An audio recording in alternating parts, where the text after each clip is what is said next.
Olá, amigos de Carta Capital, sejam bem-vindos a mais um Manda no Zap, o programa dedicado à quixotesca missão de combater as fake news que se alastram por aí.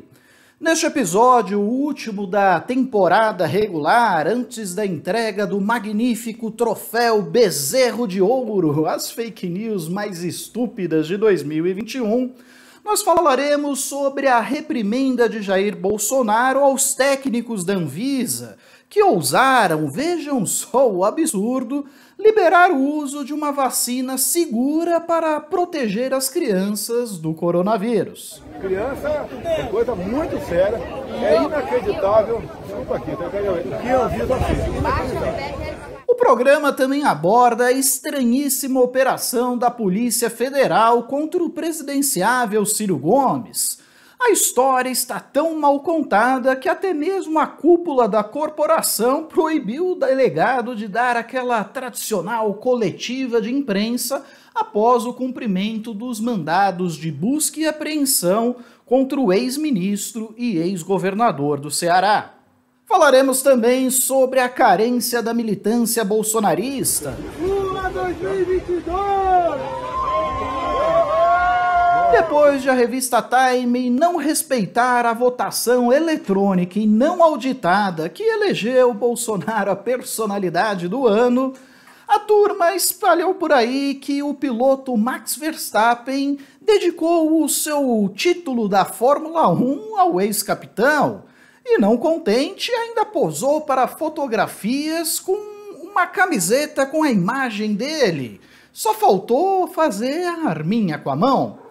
Preparados para o Freak Show? Então acomodem-se no sofá, retirem as crianças da sala e reforcem a dose de antiácido que o programa já vai começar.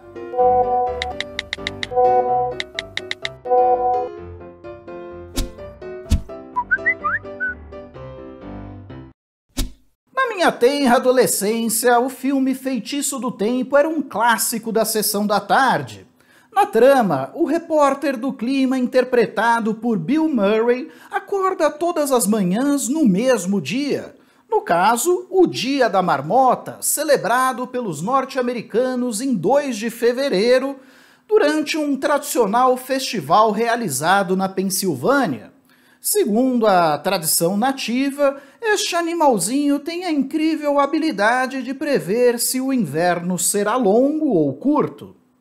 O filme fez tanto sucesso que deu origem a uma expressão popular no colonizado Brasil.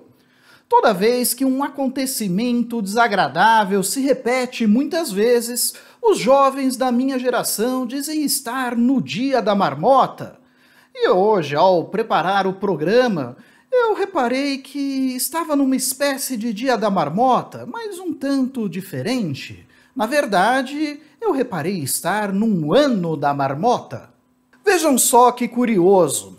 No fim do ano passado, eu estava aqui falando sobre o olé do Zé Gotinha em Jair Bolsonaro.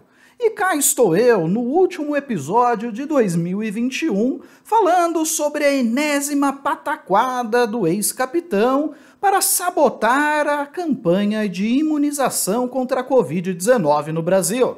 Na quinta-feira 16, a Anvisa autorizou o uso de uma vacina da Pfizer contra a Covid que pode ser ministrada em crianças a partir dos 5 anos de idade.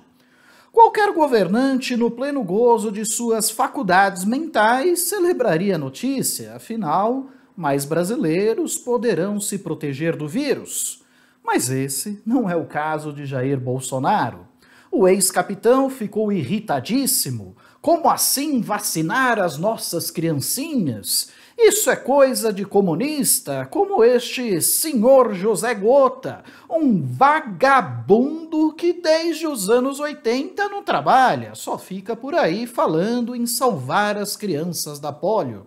Mas hoje a Anvisa aprovou a vacinação para crianças a partir de 5 anos de idade. Eu pedi, extraoficialmente, o nome das pessoas que aprovaram a vacina para criança a partir de 5 anos. Nós queremos divulgar o nome dessas pessoas para que todo mundo tome conhecimento quem são essas pessoas, e, obviamente, forme o seu juízo. Você tem o direito de saber o nome das pessoas que aprovaram aqui a vacina a partir de 5 anos para seu filho. Após ameaçar divulgar os nomes dos técnicos da agência, um alerta para sua matilha digital iniciar os ataques nas redes sociais, a Anvisa publicou uma nota repudiando com veemência qualquer ameaça explícita ou velada que venha a constranger, intimidar ou comprometer o livre exercício das atividades regulatórias.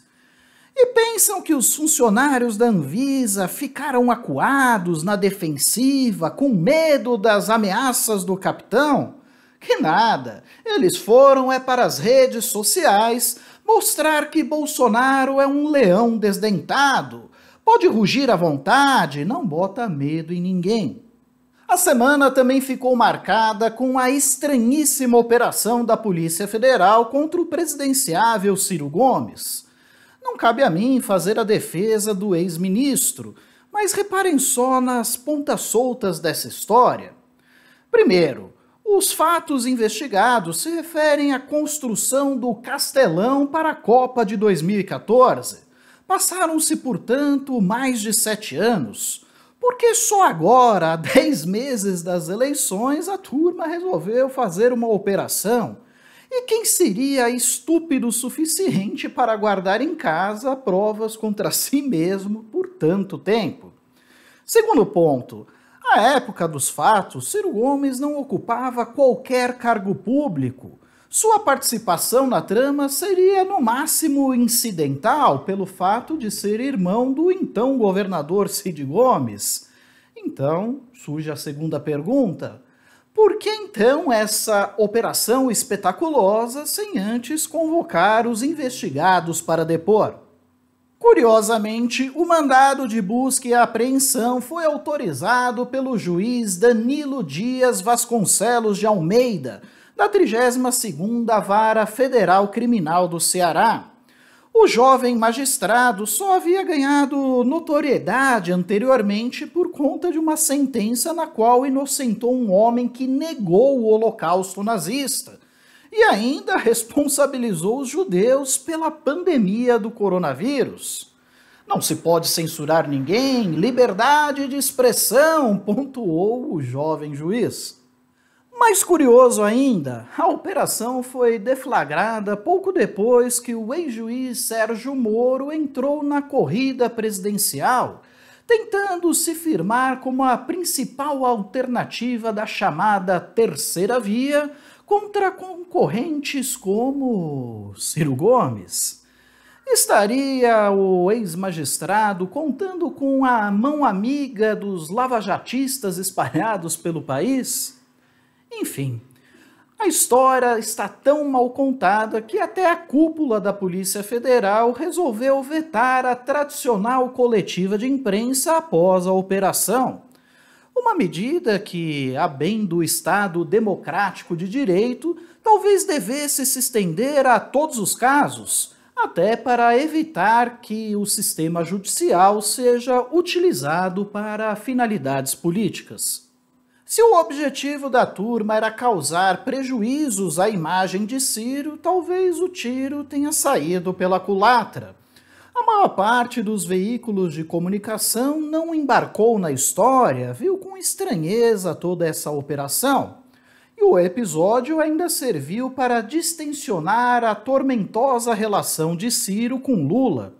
O ex-presidente manifestou solidariedade ao adversário nas eleições, que retribuiu com um agradecimento, convocando os democratas a reagir às interferências lavajatistas no curso eleitoral. Enquanto isso, a militância bolsonarista dividia-se em duas frentes. Uma, mais numerosa, protestava contra a decisão da revista Time de escolher Elon Musk, dono da Tesla e homem mais rico do mundo, como a personalidade do ano, no lugar de Jair Bolsonaro, eleito pelo júri popular. A outra parte, mais carente, digamos assim, estava aferrada a duas fake news. A de que Max Verstappen dedicou o seu primeiro título na Fórmula 1 a Jair Bolsonaro durante uma entrevista ao New York Times, e a de que o piloto ainda posou para fotografias com uma camiseta com o desenho de Bolsonaro. Pena que as duas histórias acabaram sendo rapidamente desmentidas pelas agências de checagem. E no programa da semana passada, sobre o Bozo of the Year, nós recebemos mais de 500 comentários. Selecionamos alguns deles para o quadro Best Hater Forever, especialmente dedicado aos fãs que adoram nos odiar.